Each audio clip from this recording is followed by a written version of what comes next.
Mr. Speaker, explain your plan to break up these different foreign aid bills. Yeah, thanks, Jay. Good to see you. Listen, this is a better policy and a better process, okay? We got the Senate supplemental several weeks back, and it was everything sandwiched together. That's not the way that regular order is supposed to work. And many of my conservative friends, some that you just pictured there, are some of the most vocal advocates for the regular process of the House. And that means that we look at things in single subject. We look at them individually on their own merits. And so I made the decision that we should break this into 4 parts so that you evaluate Israel and Ukraine and the Indo-Pacific funding measures, and then our separate national and foreign aid responsibilities separately. So there's 4 separate bills.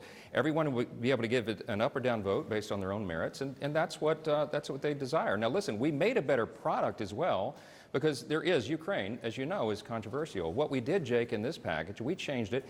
80% of the spending for Ukraine is replenishment of American weapons and stocks. That's a really important thing for our own U.S. industrial base and defense base, and that's going to be a very important part of it. And we added other innovations that conservatives like and that make good sense. I mean, for the Ukraine piece, for example, any assistance that goes for governmental aid is converted to a loan. That's what a lot of people said was very important, and we implemented that. You know, there's a lot of innovations here, and I think it's a better product in the end. So I guess one of the things that some of these Republicans are upset about is that they also want border security to be attached to that. Now, you're going to put forward a border security bill, although I don't think it's been released yet. Yeah. But answer their question as to why it's not part of this. This is very simple. I'm operating with the smallest margin in U.S. history. I have a 1-vote margin, Jake. So in order to get something into this underlying package, we have to have the votes on the floor to pass a rule. You know, that's how the process works here. The rule allows for the substantive bill to be put on the floor. I don't have all my Republicans who agree on that rule, and that means the only way to get a rule on the floor is that it requires a couple of Democrats. Well, they're not for the border security. That's not their policy. Some of these folks like open borders. That's what their votes show and indicate. And so we don't have a way, I literally don't have the numbers, I don't have a way to merge it together. So we're running 2 separate packages. The border security measure is an absolutely critical one. It has changes for reinstating remain in Mexico, ending catch and release, the asylum reform, the parole reform, even rebuilding the wall. Those are key priorities that would keep America safe. The Republican Party, the House Republicans, have been using that, working on it every day, this Congress, every single day, and we'll continue to, and that's our priority, and I think it shows the contrast between our side and the other side. So I understand what you're doing, breaking up these foreign aid packages, Ukraine, Taiwan, Israel, letting the House work its will, and then sending over to the Senate into one bill, whatever passes. Why didn't you do this months ago? I mean, Ukraine is desperate for aid. Yeah, they are. Well, it takes a long time to socialize and build consensus when you have the smallest majority in U.S. history, so that's part of it, and it's very practical politics here. But also, we've had other big lifts in this Congress. As you know, we had to get the government appropriations bills done, and then we had to do the renewal of the Foreign Intelligence Surveillance Act, and some pretty heavy measures, and it was a lot to handle at one time. Look, we know what the timetable is. We know the urgency in Ukraine and in Israel, and we are going to stand by Israel, our close ally and dear friend, and we were going to stand for freedom and make sure that Vladimir Putin doesn't march through Europe. These are important responsibilities. A strong America is good for the entire world. Since World War II, really, the responsibility for the free world has been shifted onto our shoulders, and we accept that role. We're an exceptional nation. We're the greatest nation on the planet, and we have to act like it, and we have to project to Putin and Xi and Iran and North Korea and anybody else that we will defend freedom. It doesn't mean boots on the ground. We're not the world's policemen, but we're going to do the right thing. And I think the Congress is going to take an important stand here. So some of your colleagues are blasting your plan to separate the bills. Here's a little sampler that we presented and prepared for you. Surrender. It's disappointing. I won't support it. It's disappointing. It's completely detached from what our base wants, what our voters want. Well, go ahead, move it. I mean, I'm a voting no. I'm voting no. I've never voted to give any money to Ukraine, and I'm not going to do it today. I'm absolutely disappointed. I don't know how long people are going to tolerate this because he's doing nothing but serving the Democrats. All right, I'm sure you know those voices, but it's Gates, Crane, Nels, Burleson, and of course Marjorie Taylor Greene. Are you going to have to rely on Democrats to pass the rule in order to bring these bills to the floor, and also the legislation itself? Well, I hope not. I hope that our Republican colleagues will stand together, stick together on this. I think we understand, look, I'm a child of the 80s. I regard myself as a Reagan Republican. I understand the concept of maintaining peace through strength. That's one of our guiding principles. It's a really important philosophy, and it's a big part of our party and our worldview. And I think here is an opportunity to make that stand at a really critical time in world history. I mean, there are global implications to what we do. So, look, everybody can grumble about details of the legislation. What I remind my friends, and everybody you just showed are all good friends, listen, we're not going to get 100% of what we want right now because we have the smallest majority in history, and we only have the majority in one chamber. The Republicans run the House. We have the small majority in the House.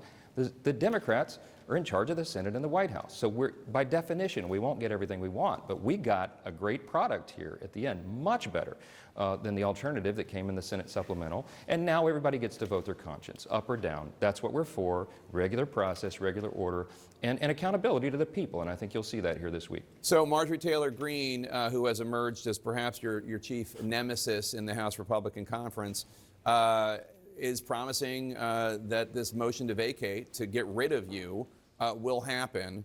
And I'm wondering, have you talked to Democrats at all about if that happens, and if some of these Republicans vote to remove you as Speaker, and this is not a hypothetical, it looks like this actually might happen, will Democrats vote to keep you as Speaker?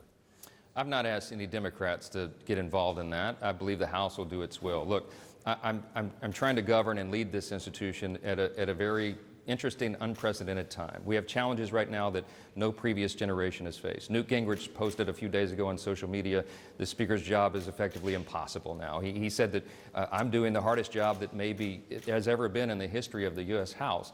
Maybe, he said, arguably since the Civil War. Why? Because we live in a very divided time, very divisive politics, in the age of social media and 24-hour news cycle, where everybody can express their opinions every moment of the day about things they're disgruntled about. It makes a lot of challenges, but we're going to get through this. Listen, we are the greatest nation in the history of the world, okay? We are going to show that. We're going to keep the train on the tracks and not get derailed and get involved in all of this at such a dangerous time on the world stage. And look, I don't walk around thinking about the motion to vacate. It's a procedural matter here that I think has been abused in recent times. Maybe at some point we change that. But right now, I got to do my job. And so do all my colleagues, and I'm confident at the end of the day, in spite of all the drama and all the palace intrigue, I think we're going to get that done. Well, if they bring the motion to vacate forward, there aren't enough there aren't 218 or whatever Republicans to remove you. Somebody's going to need Democrats. I mean, it's only going to happen, whatever the outcome is, that person will need Democrats. So if you win and keep your job, if there is a motion to vacate, it will be with Democratic support. Or these people who are, who rebelled against Kevin McCarthy and thought voting with Democrats was the worst thing in the world, will also use Democratic votes. Jake, I don't know what's going to happen. I'm not focused on that. I'm focused on doing my job. Look, when you do the right thing, you let the chips fall where they may. I mean, that's my life philosophy, and that's how I govern here every single day. We try to get the best possible outcome for the American people, to move the ball forward for the American people. And I've got to stay focused on that every day and not all the drama. That's my answer. So there's another player here that we haven't talked about, Donald Trump, who you support for president. I want to play some of what he said last night when he was asked if he plans to protect you from any sort of motion to depose of you by the far right. Take a listen. President, how should Israel protect Speaker Johnson? Well, we'll see what happens with that. I think he's a very good Did he brief? We'll see what happens with that. I think he's a very good person. Have you talked to Trump about this plan, this legislative plan, in terms of how you're introducing these foreign aid bills? And ultimately, will he have your back? Oh, I think he will. I was just with him on Friday down at Mar-a-Lago, and we had dinner together, and my wife was with me, and we had a great visit. We talked about a lot of things, all the politics going on in the country, and he said at a press conference we had there together that I'm doing a very good job, and he supports me and all of that. Listen, I think this is all going to work out. I think it's going to be fine. I did tell the president the plan on all of this, and I think he clearly understands why we're running this play and why we need to do this. I think this sets up the next election, the next administration, the next president, and I believe he's going to win, in a better position. I think that President Trump is strong enough that he could enter the world stage and broker a peace deal in Ukraine if Russia is still advancing at that time. I mean, I think he has the strong enough hand to be able to do that, and that's why this election is so important. There's a very stark contrast. We didn't have all these global conflicts. We didn't have hot wars around the globe when Donald Trump was the president. You know why? Because our adversaries feared him and respected him. They don't fear and respect Joseph Biden, and that's a real problem for all of us. So let me just ask one quick question about policy. If Donald Trump does win, and if the Republicans keep the majority, will you bring the national abortion ban up for a vote? I don't even know what you're talking about, national abortion ban. No. Listen, President Trump has said this very well. Look, I'm pro-life personally, but I have 434 colleagues. You have to build a political consensus after cultural consensus. Breitbart famously observed that politics is downstream from culture, and there is no consensus at the moment on what to do at the federal level. So that's not on the legislative agenda. That's not something that's being planned. I think President Trump's spoken very clearly about that. Our individual views are individual views, but we have a lot of work to build a cultural life, to go out as a party, because we believe in that, to speak to that issue and to support families and young mothers who are in unplanned pregnancy situations, and to support those who are in need. That's a role that, by the way, is cross-cultural. I mean, we need to do that through the churches, through our communities, at the state level, the local level. All of us have a role to play, and I think that's the important thing that we'll focus on in the days ahead. You said you didn't know what I meant by a national abortion ban. I meant the Life Begins at Conception Act, which you are a co-sponsor of. But let's move on, because I just have this last question. I know you got a lot to do in terms of the cat herding you need to do. You have called it absurd that your job is on the line for merely allowing votes on legislation.